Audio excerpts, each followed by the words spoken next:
What's up, Dolphins fans? It is the last day of May, which means it's the last chance to absolutely bury the New England Patriots in our May sub battle. We currently have a 17 subscriber lead for the month, but I want to pound New England like we do all the time in the regular season. So hit that sub button and let's get into today's video.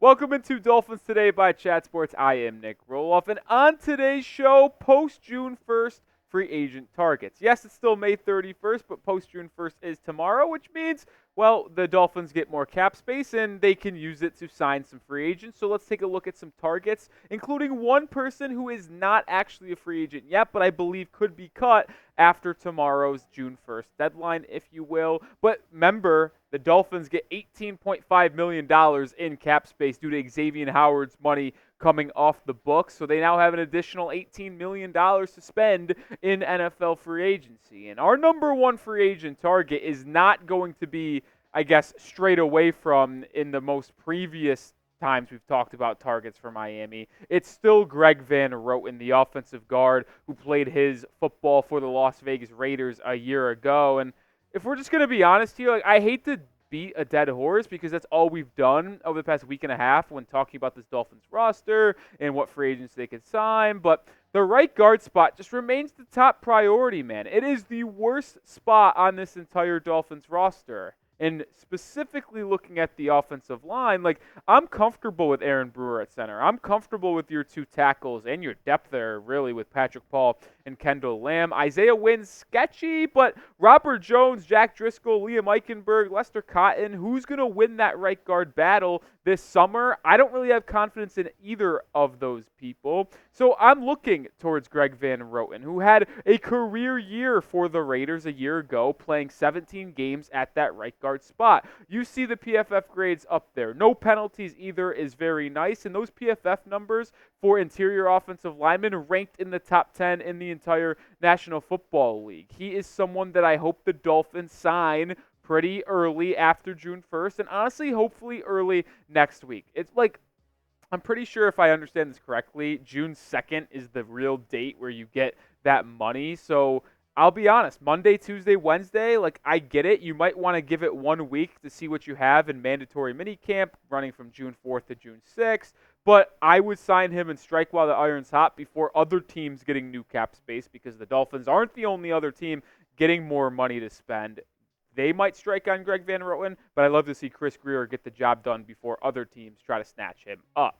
So we've asked a question like this in the past, but it's a different variation right now. It's not what you think. It's a prediction. Will the Dolphins sign Greg Van Roten? If you believe they will, type Y for yes. If you don't think they do, type N for no.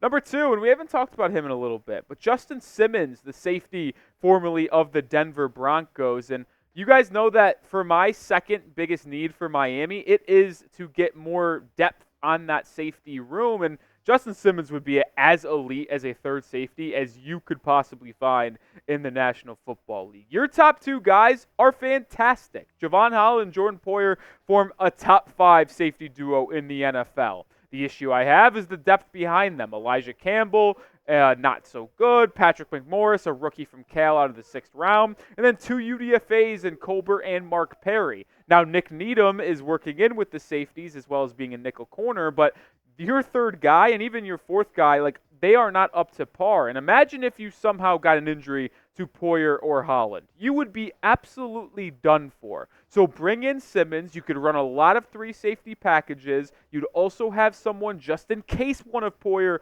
or Holland got hurt. He is still a capable safety and someone who could play good snaps for you on the Dolphins. And just because the Broncos got rid of him doesn't mean he's cooked. You need insurance in this room for the Dolphins. Justin Simmons is the best man for the job. There are some other cheaper options that there's one on this list we'll get to at the end of the video, but Justin Simmons remains the top guy who's probably going to get $8-9 million, and if he was willing to come to the 305, I'd be absolutely all in. you should be all in on Prize Picks because it's the #1 daily fantasy sports app on the market. And with the NBA Finals getting started later this week, you need to join the fun, and you get a first deposit match up to $100 when you download the app and use code CLNS. The Finals just mean more on Prize Picks, and so do the star players. You get boosted payouts from select basketball stars that you cannot find anywhere else. You see my selections for Game 1 of the NBA Finals tipping off on June 6th, this upcoming Thursday. More than on Daniel Gafford, 6 rebounds. More than on Derek White, 14.5 points. And less than on Jason Tatum, 27.5 points. It's a 3-player entry to win 5 times my money, but with Prize Picks, you can turn 10 into 1,000 in a single game watching your favorite sports this summer. You can make a Prize Picks lineup in as little as 60 seconds. You just need to pick more or less on 2 to 6 player stat projections, and then you'll be locked in. So download the app today and use code CLNS for a first deposit match up to $100, or hit that link in the description and comments, prizepicks.com/CLNS. Use the code CLNS to get a first deposit match up to $100. Pick more, pick less, that easy. Number 3 on the list, Calais Campbell, the veteran defensive lineman who has just had a very fantastic career spanning between the Ravens, the Jaguars, and then he played last year with the Falcons. And if you were to sign Calais Campbell, this would be another need for the Dolphins. We've talked about my team needs for Miami, 1 being right guard, 2 being third safety, and then number 3 is another defensive lineman for the squad because you lost Christian Wilkins in free agency, and Zach Sealer is anticipated to take that next step as that lead main guy on the interior. He was terrific last year with 10 sacks, but he was also working with Christian Wilkins. I'm a little skeptical of Teair Tart and Neville Gallimore. They haven't really done too many good things over the course of their career. Tart was okay at times for the Titans, but Gallimore's really struggled. So we'll see if the Dolphins feel comfortable having those two as their backup interior defensive linemen. But if they don't, Calais Campbell's a great option. And even at age 35, man,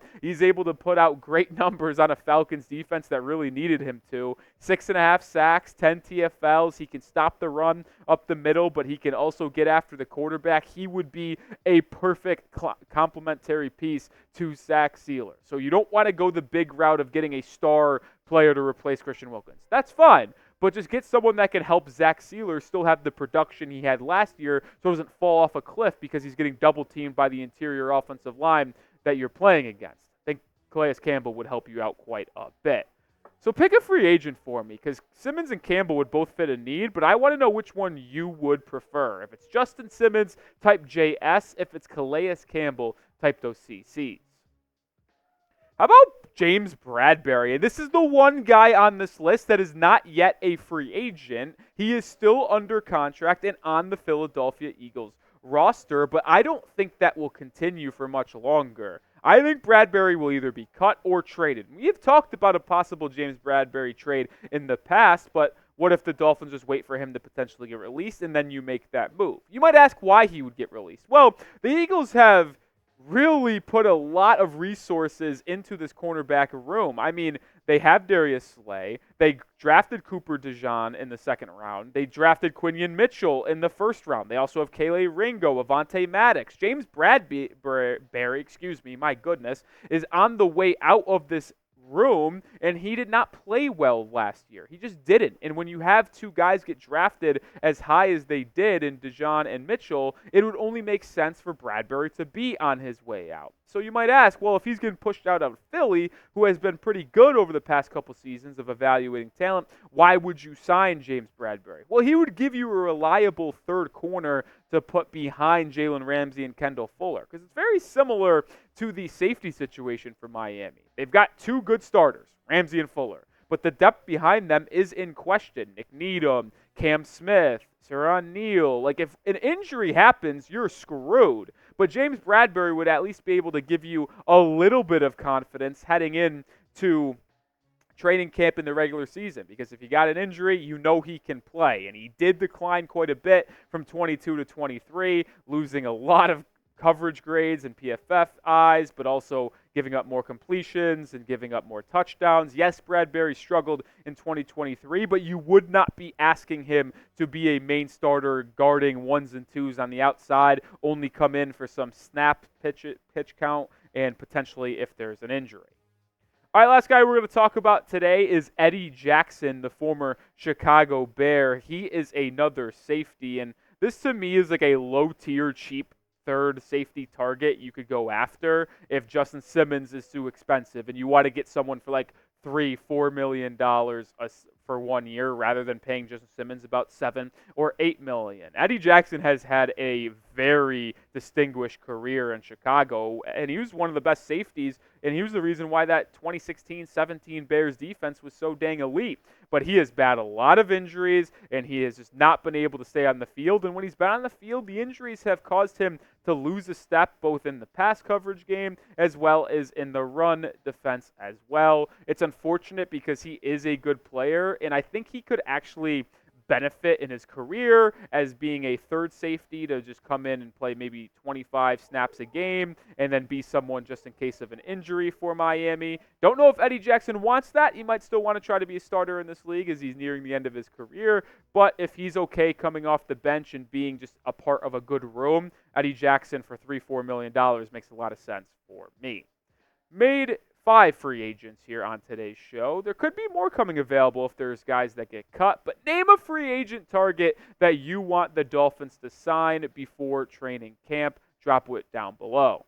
Make sure you are subscribed because if guys do get released, we're going to talk about their potential fit with Miami throughout this entire offseason. Also, mandatory minicamp is coming up this week. We will have you covered on that. So I'm Nic Rohloff. Hit that sub button, and I'll see you tomorrow with another video.